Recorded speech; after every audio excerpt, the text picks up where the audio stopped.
后来镜头锁定在台湾，来看台中成洞中医诊所的中药查出这个重金属超过标准，致使议员张彦东一家口4个人甲10个民众烟中毒。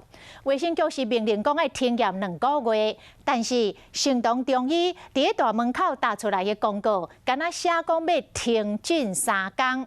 明明都要求要停业2个月，那敢若要停3天尔咧？根本就是咧挑战着公权力。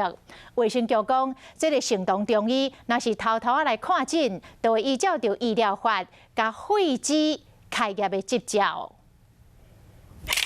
伫中药内底加禁药注射，害民众烟中毒的台中成洞中医大门顶悬写8月初7到初9无度看诊，但是因伫8月初6就向停业2个月。这张公告敢若写停诊3天，敢讲是咧挑战公权力。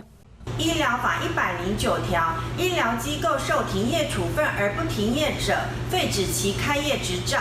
卫生局接到消息，强调讲，只要是发现成洞偷偷看诊，就会依法废止因的开业执照。8月初10，记者来到成洞中医，发现大门关起来，有一个公告。成洞甲公告改做停业到10月初5，打电话到诊所。 正常中医不大，现在是下班时间。除了外公告，原本门口口支持者送来的兰花，顶悬加油的卡片全部拢摕落来。对过去看诊爱排足久的，到即马严重毒了后，向停业关门。因的举动，即马卫生局拢定掉咧。